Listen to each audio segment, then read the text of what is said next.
ओम शांति। आज 12 जुलाई 2024 के ईश्वरी मधुर महावाक्य सुनते हैं।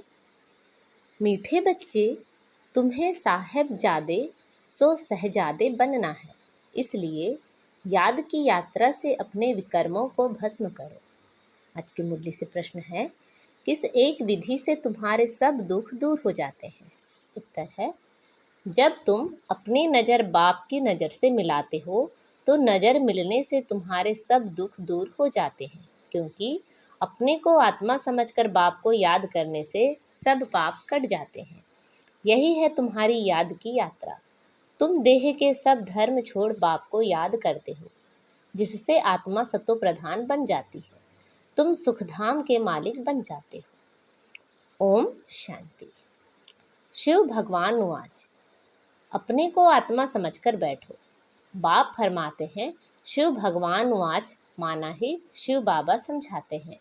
बच्चे, अपने को आत्मा समझकर बैठो, क्योंकि तुम सब ब्रदर्स हो, एक ही बाप के बच्चे हो, एक ही बाप से वर्षा लेना है।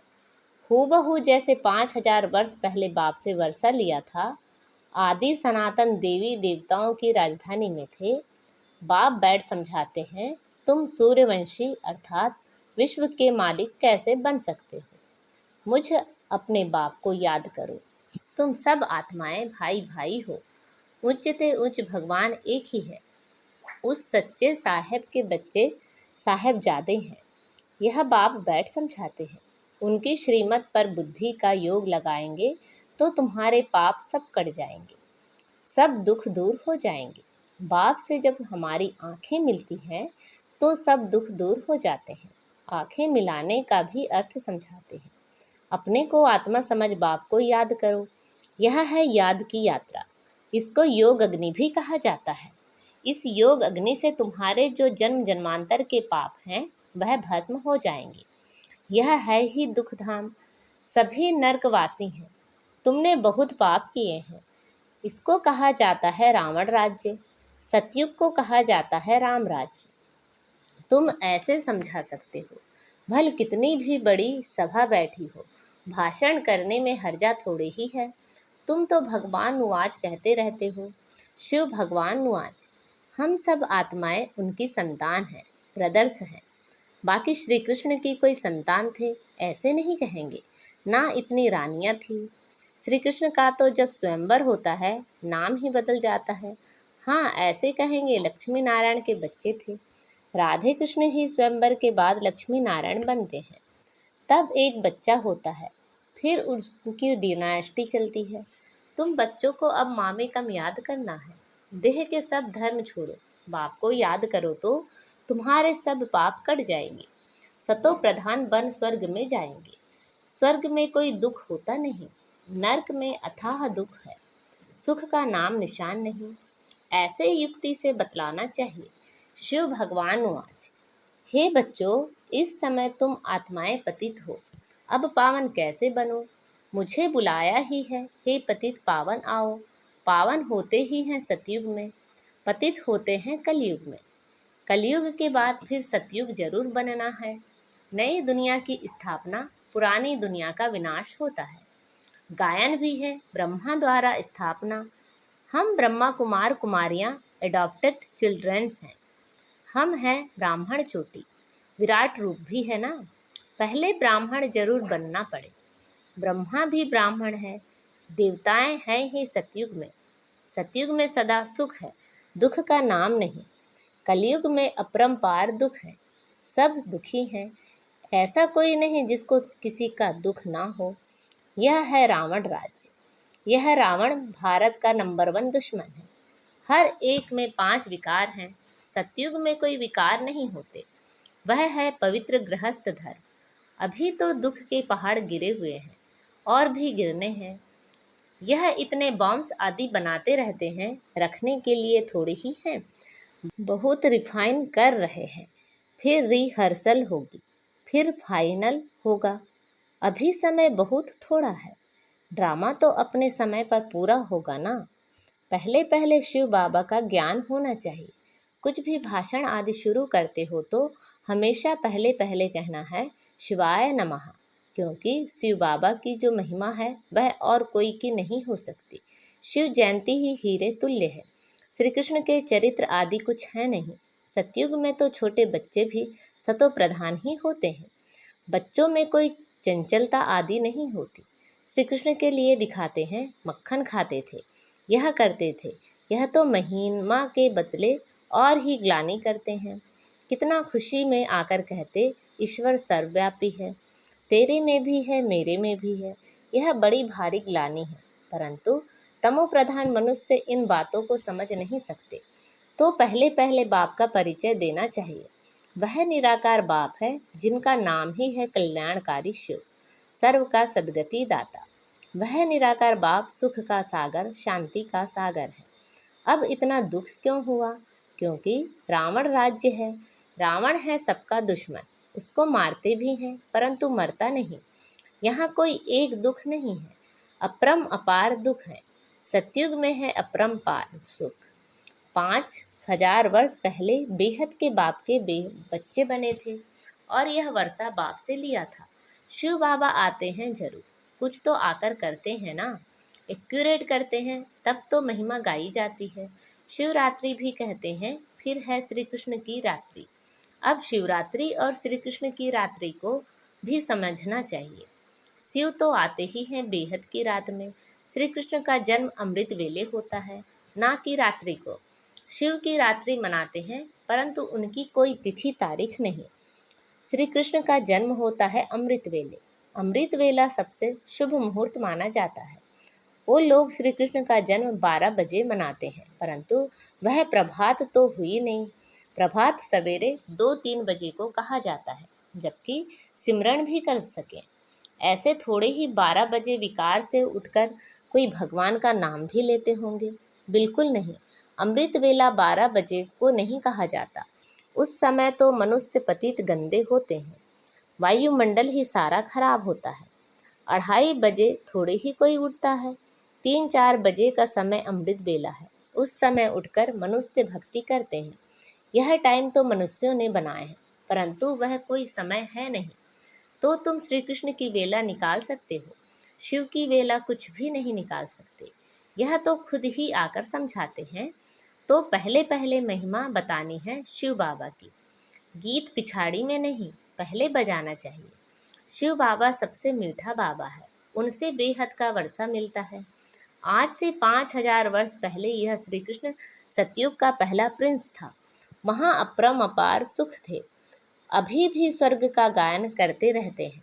कोई मरता है तो कहेंगे फलाना स्वर्ग गया।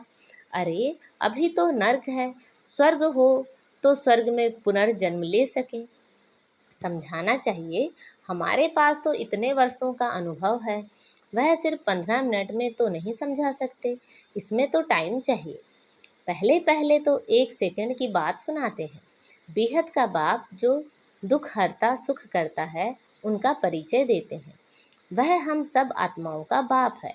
हम बी के सब शिव बाबा की श्रीमत पर चलते हैं। बाप कहते हैं, तुम सब भाई भाई हो, मैं तुम्हारा हूँ। मैं 5000 वर्ष पहले आया था, तब तो शिव जयंती मनाते हो। स्वर्ग में कुछ मनाया नहीं जाता। शिव जयंती होती है जिसका फिर भक्ति मार्ग में यादगार मनाया जाता है। यह गीता एपिसोड चल रहा है। नई दुनिया की स्थापना ब्रह्मा द्वारा, पुरानी दुनिया का विनाश शंकर द्वारा। अब इस पुरानी दुनिया का वायुमंडल तो तुम देख रहे हो। इस पतित दुनिया का विनाश जरूर होना है, इसलिए कहते हैं पावन दुनिया में ले चलो। अथाह दुख है, लड़ाई, मौत, विधवापना, जीव घात करना। सतयुग में तो अपार सुखों का राज्य था। यह एम ऑब्जेक्ट का चित्र तो जरूर वहाँ ले जाना चाहिए। यह लक्ष्मी नारायण विश्व के मालिक थे। 5000 वर्ष की बात सुनाते हैं। इन्होंने कैसे यह जन्म पाया, कौन से कर्म किए जो यह बने। कर्म अकर्म विकर्म की गति बाप ही समझाते हैं। सतयुग में कर्म अकर्म हो जाते हैं। यहाँ तो रावण राज्य होने कारण कर्म विकर्म बन जाते, इसलिए इसको पाप आत्माओं की दुनिया कहा जाता है। लेन देन भी पाप आत्माओं से ही है। पेट में ही बच्चा होता है तो सगाई कर देते हैं। कितनी क्रिमिनल दृष्टि है। यहाँ है ही क्रिमिनल आइस्ट। सतयुग को कहा जाता है सिविलाइज्ड। यहाँ आंखें बहुत पाप करती हैं, वहाँ कोई पाप नहीं करते। सतयुग से लेकर कलयुग अंत तक हिस्ट्री ज्योग्राफी रिपीट होती है। यह तो जानना चाहिए ना, दुख धाम सुख धाम क्यों कहा जाता है? सारा मदार है पतित और पावन होने पर। इसलिए बाप कहते हैं काम महाशत्रु है, इसको जीतने से तुम जगत जीत बनेंगे। आधा कल्प पवित्र दुनिया थी जिसमें श्रेष्ठ देवता थे, अब तो भ्रष्टाचारी हैं। एक तरफ कहते भी हैं यह भ्रष्टाचारी दुनिया है, फिर हमको श्री श्री कहते रहते, जो आता है वह बोल देते हैं। यह सब समझना है। अब तो मौत सामने खड़ा है। बाप कहते हैं मामे कम याद करो तो पाप कट जाएंगे, तुम सतो प्रधान बन जाएंगे, सुखधाम के मालिक बनेंगे। अभी तो है ही दुख, कितना भी वे लोग कॉन्फ्रेंस करें, संगठन करें, परंतु इनसे कुछ होना नहीं है। सीढ़ी नीचे उतरते ही जाते हैं। बाप अपना कार्य अपने बच्चों द्वारा कर रहे हैं। तुमने पुकारा है पतित पावन आओ, तो मैं अपने समय पर आया हूँ। यदा यदा ही धर्मस्य, इसका अर्थ भी नहीं जानते। बुलाते हैं तो जरूर खुद पतित हैं। बाप कहते हैं रावण ने तुमको पतित बनाया है, अब मैं पावन बनाने आया हूँ। वह पावन दुनिया थी, अब पतित दुनिया है। 5 विकार सब में है, अप्रम अपार दुख है, सब तरफ अशांति ही अशांति। जब तुम बिल्कुल तमोप्रधान पाप आत्मा बन जाते हो तब मैं आता हूँ। जो मुझे सर्वव्यापी कह मेरा उपकार करते हैं, ऐसे ऐसे का भी मैं उपकार करने आता हूँ। मुझे तुम निमंत्रण देते हो कि इस पतित रावण की दुनिया में आओ, पतित शरीर में आओ। मुझे भी रथ तो चाहिए ना, पावन रथ तो चाहिए नहीं। रावण राज्य में है ही पतित, राम पावन कोई नहीं, सब विकार से ही पैदा होते हैं। यह विशेष वर्ल्ड है, वह है वाइसलेस वर्ल्ड। अब तुम तमो प्रधान से सदो प्रधान कैसे बनेंगे? पतित पावन तो मैं ही हूँ, मेरे साथ योग लगाओ। भारत का प्राचीन राजयोग यह है। आएंगे भी जरूर गृहस्थ मार्ग में, कैसे वंडरफुल रीति आते हैं। यह पिता भी है तो माँ भी है, क्योंकि गौमुख चाहिए जिससे अमृत निकले, तो यह मात पिता है। फिर माताओं को संभालने के लिए सरस्वती को हेड रखा है, उनको कहा जाता है जगत अम्बा। काली माता कहते हैं ऐसे काले कोई शरीर होते हैं क्या? श्री कृष्ण को काला कर दिया है, क्योंकि काम चिता पर चढ़ काले बन गए हैं।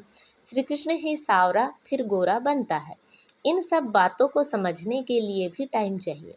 कोटों में कोई में भी कोई की बुद्धि में बैठता होगा, क्योंकि सभी में 5 विकार प्रवेश है। तुम यह बात सभा में भी समझा सकते हो, क्योंकि कोई को भी बोलने का हक है, ऐसा मौका लेना चाहिए। ऑफिशियल सभा में कोई बीच में प्रश्न आदि नहीं करते हैं।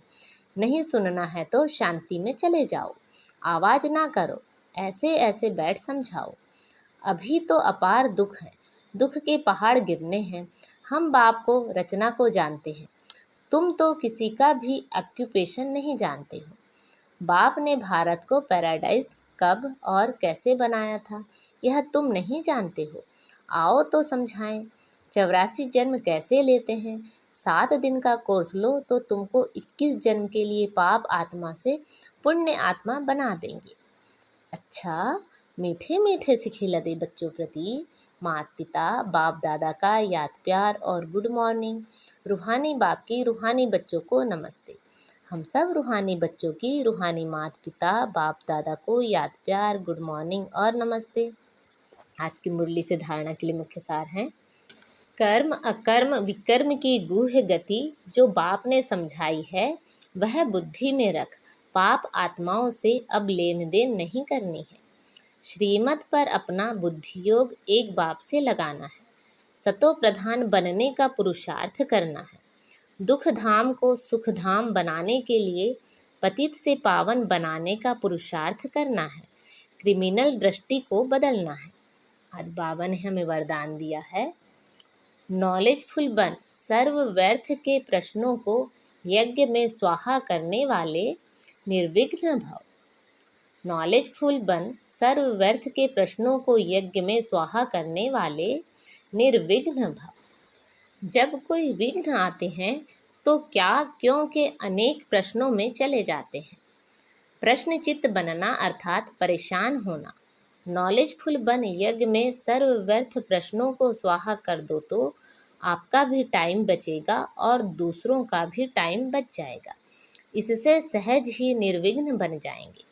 निश्चय और विजय जन्मसिद्ध अधिकार है। इस शान में रहो तो कभी भी परेशान नहीं होंगे। आज का स्लोगन है, सदा उत्साह में रहना और दूसरों को उत्साह दिलाना यही आपका ऑक्यूपेशन है। सदा उत्साह में रहना और दूसरों को उत्साह दिलाना यही आपका ऑक्यूपेशन है। अच्छा, ओम शांति।